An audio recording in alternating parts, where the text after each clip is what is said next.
Sziasztok, én Csenge vagyok, és elérkeztünk a következő videómhoz. Ma az 5. részt fogjuk megbeszélni, kibeszélni, és hogyha érdekel titeket, akkor tartsatok velem!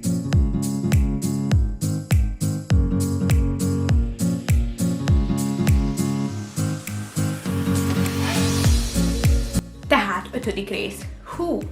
Ugye pünkösd vasárnap jött ki, május 23-án, elég intenzív, durva, érzelmekkel teli, emésztésre szoruló, akciókkal teli rész volt, ami tényleg olyan epizód, hogy nem elég egyszer megnézni, hanem többször kell ahhoz, hogy az ember tényleg megértse a lényegét. Mert hogyha ez először nézi meg az ember, akkor hát vagy tetszik, vagy nem. Ez a két lehetőség áll fenn, ugyanis most olyan volt a Chosenben, amit eddig még nem láthattunk, de úgy gondolom, hogy nem csak az ilyen nagyon érzelmi pillanatok kellenek, hanem ilyen is, ugyanis ebből is nagyon sokat tudunk tanulni. Tehát most jön a spoiler része a videónak, hogyha még nem láttad, ne nézd meg szerintem, de hogyha kíváncsi vagy. Úgyhogy, hogy mondjam, mikor én először néztem, akkor nagyon furcsa volt, élőben néztem, tehát ez este volt, és hát azért voltak benne ijesztő részek, így este, de másnap, mikor újra megnéztem, akkor megértettem jobban a lényegét, és egyszerűen talán az egyik kedvencem lett ez a rész. A fő hangsúly most Mária Magdalénán volt, és hogy csak így megértessem a dolgot, esetleg akkor is jó ez a videó, hogyha már megnézted, és voltak esetleg dolgok, amiket nem értettél, én se tudom 100%-ra, hogy ez így van, de ahogy néztem más videósok videóját is, rávilágítottak sok olyan dologra, amit eddig én se vettem észre. Ugye úgy kezdődik és úgy is végződik az 5. rész, az elején Mária Magdaléna szájából, a végén pedig Jézus megkéri Mátét, hogy mondja el neki, amit Filip tanított neki igét, és ugye ez a 139. Zsoltár 8. része, hogyha a mennybe szállnék, ott vagy, és az egyszerű fordítást használva, ha a holtak hazában feküdnék le, ott is velem vagy. If I ascend to heaven, you are there. If I make my bed in the depths, you are there. If I ascend to heaven, you are there. If I make my bed in the... Matthew, Yes, Rabbi. that passage Philip was teaching you, Yes. what is it? If I ascend into heaven, you are there. If I make my bed deep in the depths, you are there. Keep that in your És thoughts. szinte nem véletlenül ajánlotta Filip ezt az igét, nem véletlenül így írta meg a forgatókönyv sem, hogy ezt az igét tanítsa meg Máténak Filip, ugyanis nagyon jellemző az egész epizódot.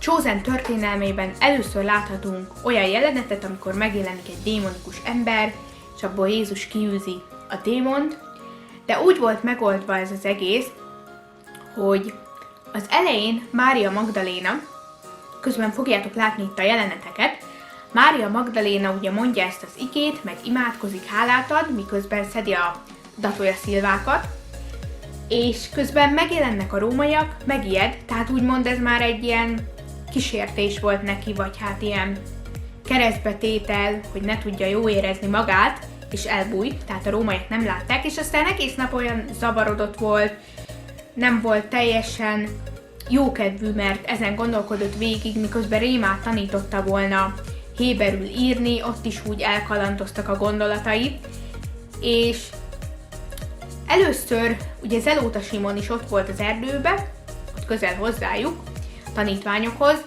és hallotta, hogy valaki így kiabál, és aztán oda ment a hang után, és látta ezt a démonizált embert, amit először ő se tudott hova tenni, még mondta is, hogy hát van egy hét mögöttem, ugyanis az előző nap pedig megélte azt, hogy a testvére 38 év után járt, tehát meggyógyította a messiást, és egyébként a rész elején benne van még Jesse is, ugye Sanhedrinnél számot kell adni erről az esetről, és ez az öröm, amit látni lehet az arcán, hogy tényleg lát, lenyűgöző.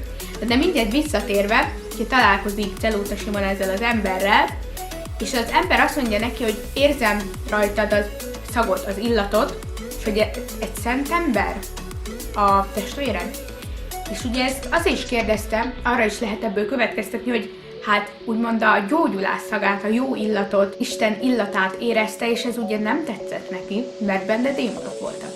Aztán később arra megy ez a démonizált ember, ahol a többiek vannak, és Mária Magdaléna, az ijesztő volt, hogy így, hogy hallja a kiabálást, ilyen lüktető zene elindul, és így fogja a fejét, és tényleg nem tudja hova tenni a dolgot, de érzi is, hogy a múltjához kötődik, és találkozik, oda megy ugye ez a démonizált ember, és nagyon megkísérti, és Mária próbálja, hogy mondja el az igazi nevét, ahogy édesanyja szólította, ahogy ugye Jézus is megszólította Máriát, mikor Lilithnek szólították, ami ugye a női démoni lényt jelenti, tehát ezért volt ez a gúny neve Mária Magdalénának, és egyszerűen nem tudta mondani az ember, próbálta mondani az igazi nevét, de nem tudta, mert egyszerűen annyira benne volt démon, és így kísérlete Máriát, hogy hú, de sokat meséltek nekem rólad mind a heten, és majdnem elkapta Máriát, amikor Zelóta Simon közbelépett és megtámadta,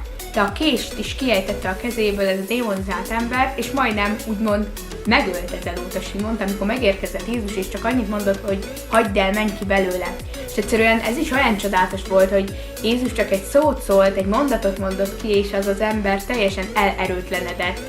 Tehát ilyen kis cuki lett utána, és Jézus is megkérdezte a nevét, és már megmondta, hogy Káleb. És ez Mária Magdalénát nagyon szíven ütötte ez az eset, a múltjára emlékeztette, és a végén visszamegy a Kalapács nevű kocsmába, ahonnan ugye kihozta Jézus, és úgymond majdnem, hogy ezzel lett vége, mert hát nem tudjuk, mi lesz ott. Ennek az epizódnak az a lényege, hogy attól, hogy Jézus elhívta őket, nem lett tökéletes az életük.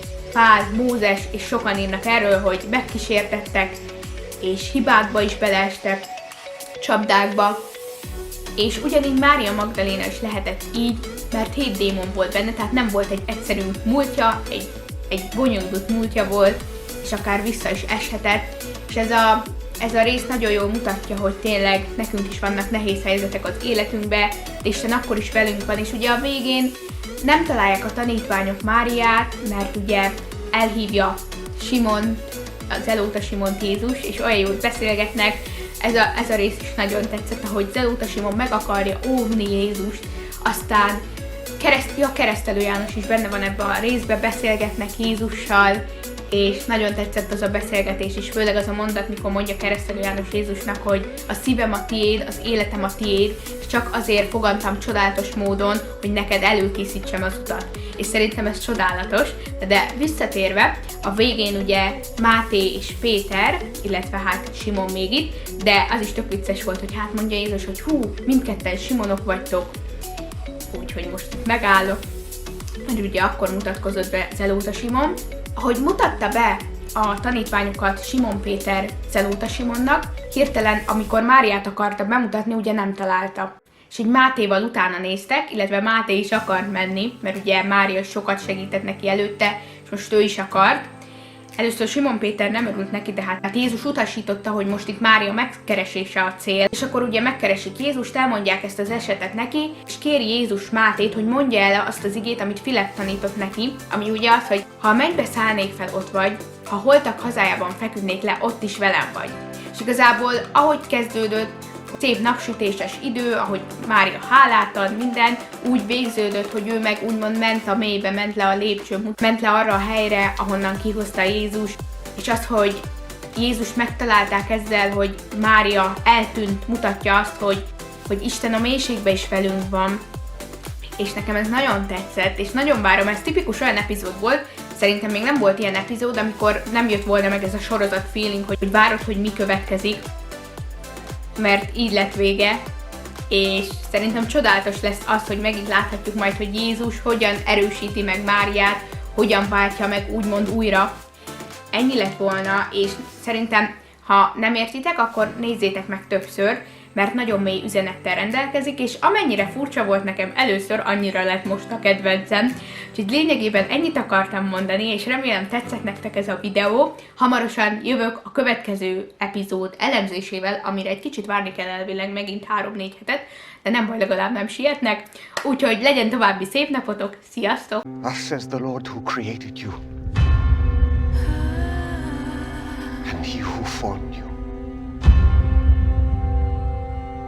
Fear not. for I have redeemed you. I have called you by name. You